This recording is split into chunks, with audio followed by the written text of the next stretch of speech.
बोलिए श्रीमद्भागवत भगवान की जय। ओम कृष्णाय वासुदेवाय हरे परमात्मने प्रणतः क्लेशनाशाय गोविन्दाय नमो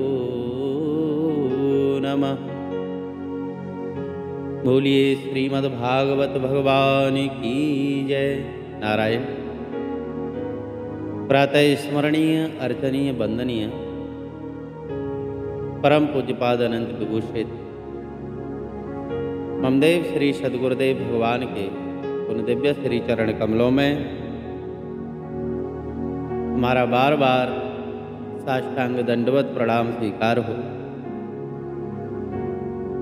एवं सकल ब्रह्मांडों में जहाँ तहाँ विराजमान भगवान की इस आनंदमयी अमृतमयी श्रीमद् भागवत कथा का श्रवण करने वाले सभी भगवान के प्रेमी श्रोता भक्तजनों का हम हृदय से बार बार अभिनंदन करते हैं, उनको प्रणाम करते हैं।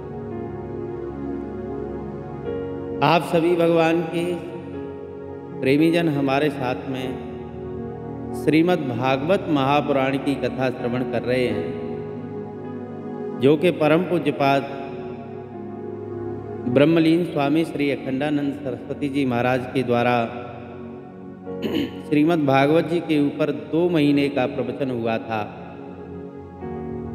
जिसको उन्होंने श्रीमद् भागवत दर्शन नाम दिया था। उसी के प्रसंग को, उसी प्रवचन को आप इस शरीर रूपी यंत्र द्वारा श्रवण कर रहे हैं, क्योंकि हम इतने ज्ञानवान और इतने निष्ठावान पुरुष नहीं हैं कि हमसे कोई गलती हो ही न सके। यानी कि जो निष्ठावान और जो भगवान का प्रिय होता है, उससे अगर कोई गलती भी हो जाए तो भगवान उसको सुधार देते हैं। तो ऐसे ही हम सद्गुरुदेव भगवान से प्रार्थना करते हैं कि उनके प्रवचन में अगर हमारे इस शरीर रूपी यंत्र से कोई शब्द सही नहीं निकल पावे, यानी कि उसका तात्पर्य नहीं समझा पावे, तो आप सभी भक्त हमको क्षमा करें, क्योंकि भगवान की कथा तो कैसी भी हो भगवान से संबंधित होनी चाहिए, वही महान कथा बन जाती है। तो आइए श्रीमद् भागवत जी के 12 स्कंदों में से आप 13 स्कंद की कथा श्रवण करेंगे, क्योंकि इससे पहले हमने YouTube की सीरीज में गीता प्रेस गोरखपुर द्वारा प्रकाशित जो श्रीमद् भागवत मूल है, उसके 2 स्कंद हमने अपने YouTube पर अपलोड कर चुके हैं, और यहाँ 3 स्कंद से हम भागवत दर्शन का प्रवचन लेते हैं। इसमें उद्धव और विदुर जी की भेंट हुई है। तो एवमेतत्पुरा पृष्टो मैत्रेयो भगवान् किल क्षत्रामुवनं प्रविष्टेन त्यक्त्वा स्वगृहमृत्युमत्। श्रीमद् भागवत जो है ये कल्प वृक्ष है। जैसे वृक्ष में कंधे होते हैं और उनमें मोटी मोटी डालियां होती हैं, उसी प्रकार इस श्रीमद् भागवत जी में 12 स्कंद हैं। स्कंद माने कंधा। संस्कृत में कंधे को स्कंद कहते हैं। तो इस 3 स्कंद से सर्ग और विसर्ग आदि जितने भी 9 लक्षण हैं, उनके द्वारा जो 10वां लक्षण है, यानी कि परब्रह्म परमात्मा, उसका निरूपण प्रारंभ करते हैं। तो बोले कि सर्ग का अर्थ होता है सर्जन, यानी सृष्टि। और सृष्टि भी 2 प्रकार की होती है, एक तत्वक्रम से होती है और दूसरी कर्म के अनुसार होती है। व्यक्तियों की आकृति, जाति, आयु और उनका विविध योनियों में जन्म इन सब में भगवान का हाथ होना जरूरी है। सृष्टि की अचिंत्य रचना परमात्मा के बिना तो सिद्ध हो नहीं सकती। इसमें ऐसे ऐसे रहस्य भरे हुए हैं कि उनको जानने के लिए सर्ग विसर्ग और स्थान के द्वारा परमात्मा के स्वरूप को समझना अनिवार्य है। ये समझने की प्रक्रिया है। अभी दूसरे स्कंद में श्री सुखदेव जी भगवान ने 10 लक्षणों का वर्णन किया, तो यहाँ तीसरे स्कंद से 10 लक्षणों में ये श्रीमद् भागवत जी का प्रवचन स्वरूप प्रकट होएगा। तो अब शौनक और सूत संवाद के अनुसार श्री सुखदेव जी महाराज कहते हैं कि हे राजन परीक्षित, तुमने जैसा प्रश्न किया है ऐसा ही प्रश्न मैत्रेय जी ने और विदुर जी के बीच में हुआ था। विदुर जी अपना घर छोड़कर के जंगल में चले गए थे। जो ग्रह है वही तो घर है। ग्रह शब्दों में से रि को उठा करके ह के बाद रख दो तो ग और ह मिलकर के घ हो जाता है। अब प्रश्न ये है कि विदुर जी ने आखिर अपना घर बार क्यों छोड़ा? क्या समझते हो महाराज? क्या आप ऐसा समझते हो कि विदुर जी महाराज टूटी फूटी झोंपड़ी में रहते थे, या उनके घर में कोई खाने पीने की वस्तुओं की कोई कमी रही होगी, इसलिए घर परिवार का पालन पोषण न हुआ हो तो विदुर जी महाराज घर छोड़ करके चले गए हों? लेकिन ये कार्य श्रेष्ठ पुरुषों का नहीं है। किसी वस्तु के अभाव में घर का त्याग करना ये तो कायरों का काम है। उनके घर में तो बड़ी भारी रिद्धि सिद्धियां संपत्ति भरी हुई थी।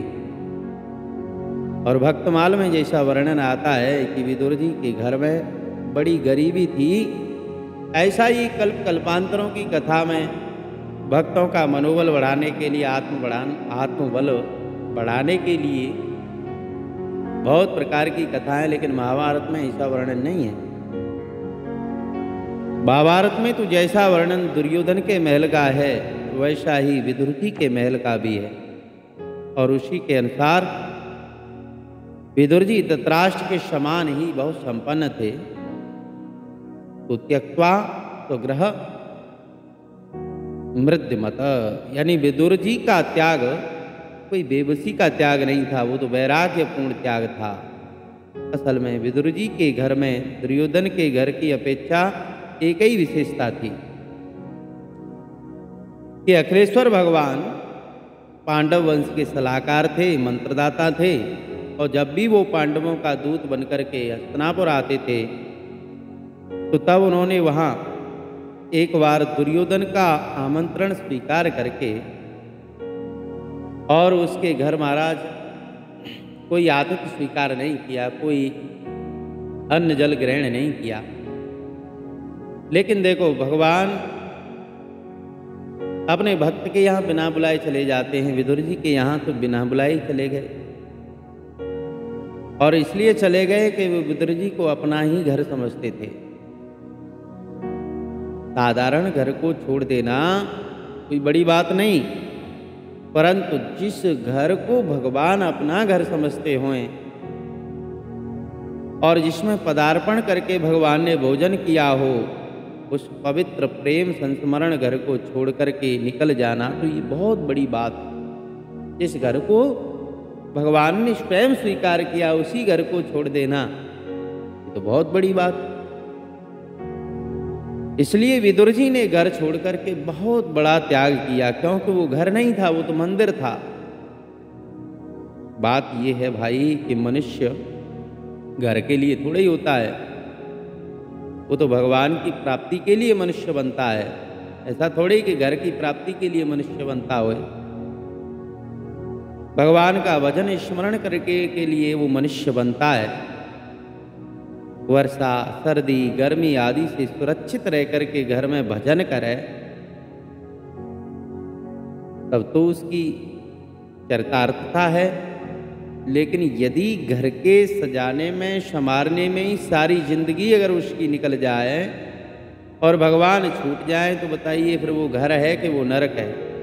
वो घर तो बंधन का कारण है। पहले महात्मा लोग घर इसीलिए बनाते थे कि वहीं रह करके वो भजन कर सकें। घर भगवान के भजन के लिए होता है, न कि विषय भोगों के लिए होता हो। विषय भोग के केंद्र घर को छोड़ना जरूर कठिन है, लेकिन जहाँ भगवान रहते हों उस घर को तो छोड़ना नहीं चाहिए, लेकिन उसको भी अगर छोड़े तो बहुत बड़ा त्याग। राजा परीक्षित ने प्रश्न किया कि महात्मा विदुर और मैत्रेय दोनों कहाँ मिले महाराज? और दोनों ही संत हैं, भगवान के परम प्रिय भक्त हैं। ऐसा नहीं कि दोनों मिले हुए तो कोई संसार की बातें की हों। उन दोनों के बीच संवाद क्या हुआ? साधु लोग जब इकट्ठे होते हैं तो कोई धन दौलत या सांसारिक चर्चा थोड़ी करते हैं।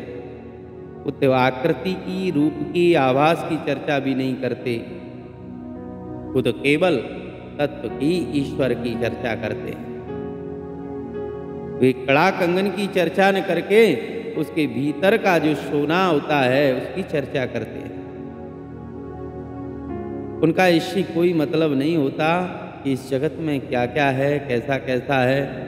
उनका ज्ञातव्य और वर्ण्य विषय तो ये होता है कि जगत किस धातु से बना है, ये जगत क्या है, और इस जगत में ये जो हमारा शरीर है ये क्या है।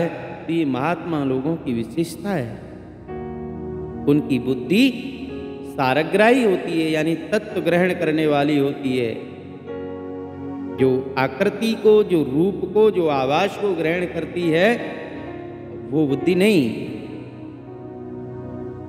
तो इस प्रकार का प्रश्न सुनकर के श्री सुखदेव जी महाराज बहुत ही प्रसन्न हुए, क्योंकि ये जो प्रश्न है ये दो संतों के संवाद का, दो संतों के बीच जो सत्संग हुआ उसका प्रश्न है। तो श्री सुखदेव जी भगवान ने प्रसन्न होकर के कहा कि राजन परीक्षित सुनो, ये उस समय की बात है जब अंधे धृतराष्ट्र ने दुनिया को पकड़ रखा था। ये धृतराष्ट्र बताया ना, राष्ट्र तो पांडवों का था, पांडु का था, लेकिन इसने बीच में ही पकड़ लिया। जो तेरा तेरा को जो मेरा मेरा करने वाला है वही धृतराष्ट्र है। और मेरा मेरा करके फंसे हुए लोग ये देखते हुए भी कि उनका बेटा बहुत ही दुष्ट है, लेकिन फिर भी मोह के कारण उसी का पक्ष लेते हैं। आजकल आप देखते हैं कि पार्टी बंदियों में क्या होता है महाराज, अपनी पार्टी का कोई कितना भी बेईमान हो लेकिन उसके बारे में बुराई नहीं करते, वो तो दूध का धुला हुआ है। और दूसरे की पार्टी का कितना भी अच्छा व्यक्ति हो उसको बेईमान घोषित करने लगते हैं। तो ये दलबंदी में सबसे बड़ा पाप यही होता है, और इसी पाप के कारण दल आपस में बिखर जाते हैं, टूट जाते हैं। क्योंकि अपने दल के पापी का भी आदर होता है और दूसरे दल के भले मानुष ईमानदार व्यक्ति का भी अपमान होने लगता है, अनादर होने लगता है। तो दुर्योधन ने पांडवों जैसे धर्मात्माओं को लाच्छा भवन में बंद करके जलवाने की कोशिश की।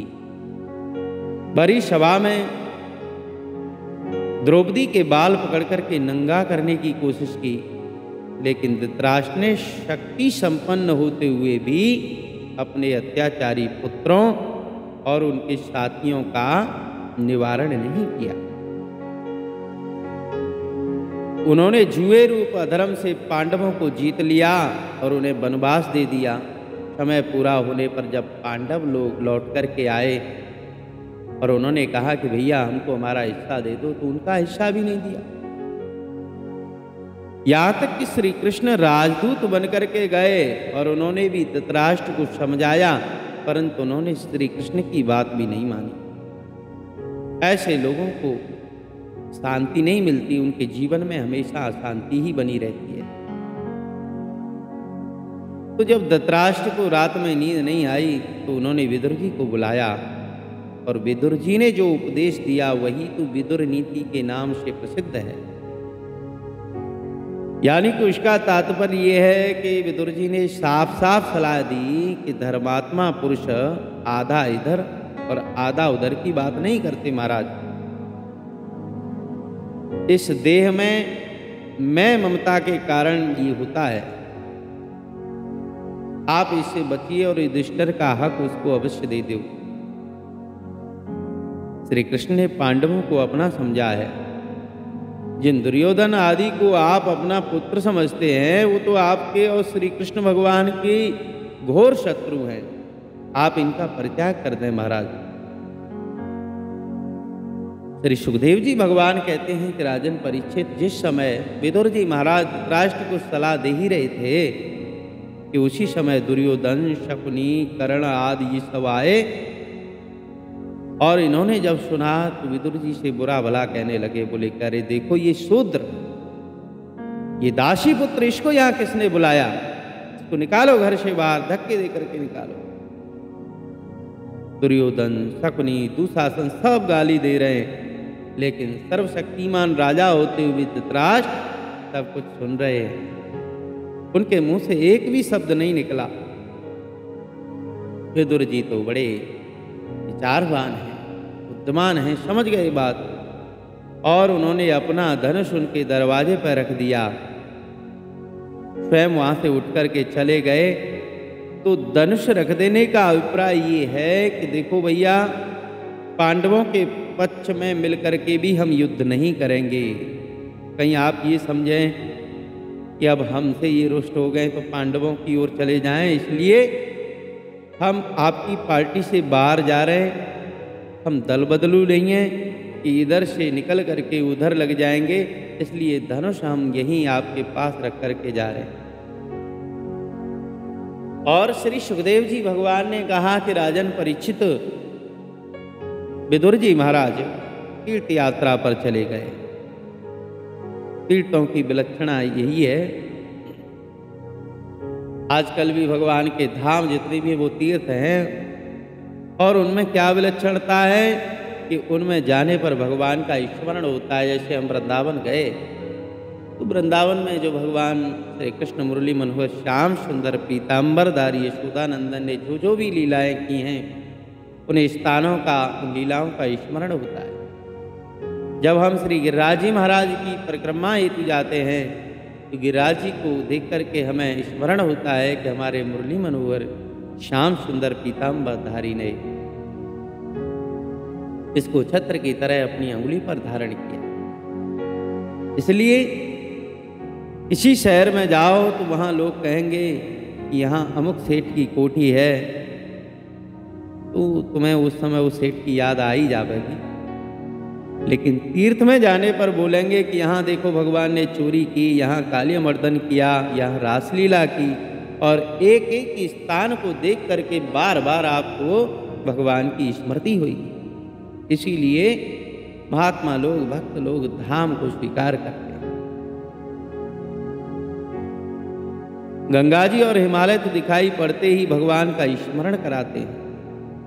एकादशी, जन्माष्टमी, रामनवमी आदि ये काल जो है ये भगवान का स्मरण कराते हैं। और स्थान भगवान का स्मरण कराते हैं। देव प्रतिमाएं और भक्तों की निवास स्थली का दर्शन करके हमारी ममता का निवारण होता है और भगवान का स्मरण चिंतन भी होने लगता है। यही अंतःकरण की शुद्धि है। इसीलिए तो महात्मा लोग तीर्थों में जाते हैं। कौन सी तीर्थों में? जहाँ भगवान ने लीला की है, जहाँ भगवान की प्रतिमाएं हैं, और उनकी लीलाओं वाले पुण्य उपवन में कुंज हैं, पर्वत हैं, नदियाँ हैं।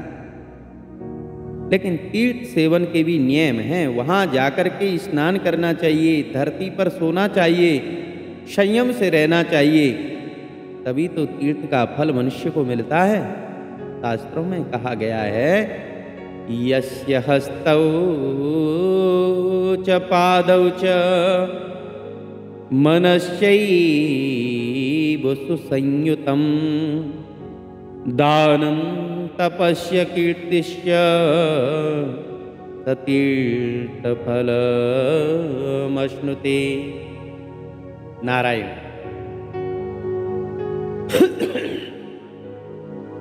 जिनके हाथ पांव जीव मन ये सब काबू में रहते हैं, बस में रहते हैं, और जो दान करता है, तप करता है, कीर्तन करता है, जिसकी कीर्ति उत्तम है, उसको ही तीर्थ का फल प्राप्त होता है।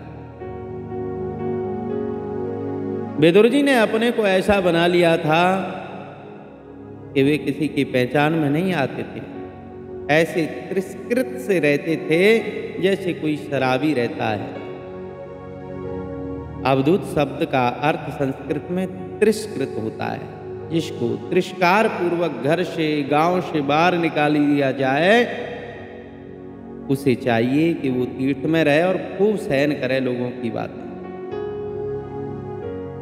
तिरस्कृत विदुर जी ने भी इसी प्रकार सारे भारतवर्ष में विचरण किया, बड़े बड़े व्रत किए और फिर वे प्रवास पहुंचे। इस बीच महाभारत का युद्ध और युधिष्ठिर का राज्य हो गया था। विदुर जी ने प्रवास में सरस्वती नदी में स्नान किया, मंदिरों में जाकर के भगवान श्री कृष्ण का दर्शन किया, फिर सौराष्ट्र, सौवीर और कुरुक्षेत्र आदि तीर्थों में रहते हुए यमुना जी के किनारे पर आए और वहाँ पर भगवान श्री कृष्ण ने लीला की थी। वहाँ पर भगवान श्री कृष्ण के प्रिय सखा उद्धव जी से इनकी मुलाकात हुई, भेंट हुई। उद्धव जी तो शांत वृत्ति वाले हैं और बृहस्पति जी महाराज जो देवताओं के गुरु हैं, उनके परम प्रिय शिष्य हैं ये उद्धव जी महाराज। दोनों हृदय से लग गए और फिर एक दूसरे से कुशल मंगल पूछने लगे। विदुर जी ने पूछा कि उद्धव जी, बलराम और कृष्ण धरती का मंगल करके आनंद से तो है ना? आप आए हो, बताइए वसुदेव जी भी अच्छे हैं? हे उद्धव बताओ, जैसे पिता अपनी पुत्री को धन देता है, वैसे ही वसुदेव जी भी तो अपनी बहन को धन देते हैं ना। ये भी एक तारीफ की बात हुई। हाँ, बाप तो बेटी को देता ही है महाराज, लेकिन भाई लोगों का जब शासन आता है तो बहन को देना भूल जाते हैं। पहले ये रीति थी कि जिस प्रकार लड़के का हक है घर में, घर संपत्ति पर, उसी प्रकार बेटी का भी बराबर हक है। अचल संपत्ति में से बेटी को हिस्सा न दे करके हमेशा के लिए बंधन कर देते थे कि ब्याह में देंगे, इस त्योहार पर देंगे, इसी त्योहार पर देंगे, यज्ञोपवीत के समय देंगे। इस प्रकार उसका हक भी समय समय से उसके घर पर पहुंचा देते थे।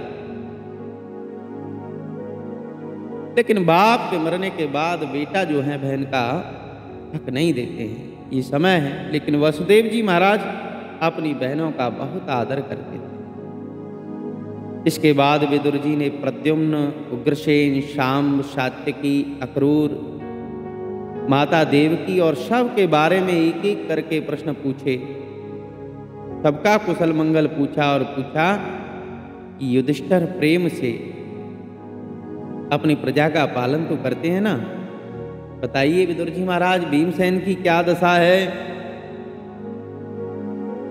अर्जुन का क्या हालचाल है? एक एक का नाम लेकर के विदुर जी किसी के लिए थोड़ा रो लें तो किसी के लिए हंस लें। अंत में उन्होंने कहा कि हे उद्धव जी, श्री कृष्ण ने पृथ्वी का भार उतारने के लिए जन्म ग्रहण किया है। अजन्मा का जन्म दुष्टों के नाश के लिए और अकर्ता का कर्म लोगों को कर्म में लगाने के लिए ही होता है। इसलिए हे मित्र उद्धव जी, इस संसार में श्री कृष्ण की चर्चा से बढ़कर के शांति देने वाली दूसरी कोई चर्चा नहीं है। इसलिए तुम केवल मुझे अब श्री कृष्ण की कथा सुनाओ। इस प्रकार आप सभी भगवान के प्रेमी श्रोता भक्तजन हमारे साथ परम पूज्य स्वामी श्री अखंडानंद जी महाराज के द्वारा श्रीमद् भागवत जी के ऊपर भागवत दर्शन के नाम से जो प्रवचन है उसका श्रवण कर रहे थे, उसमें आप तृतीय स्कंद की प्रथम अध्याय का श्रवण किए। अब आपसे हम विदा लेते हैं और आगे का प्रसंग अगले समय में लेकर के आएंगे। तब तक आप सभी भक्तों से हम निवेदन करते हैं कि आप हमारे इस यूट्यूब चैनल को सब्सक्राइब कर लें और वीडियो को ज़्यादा से ज़्यादा शेयर करें, जिससे कि अन्य भक्तों को भी लाभ मिल सके।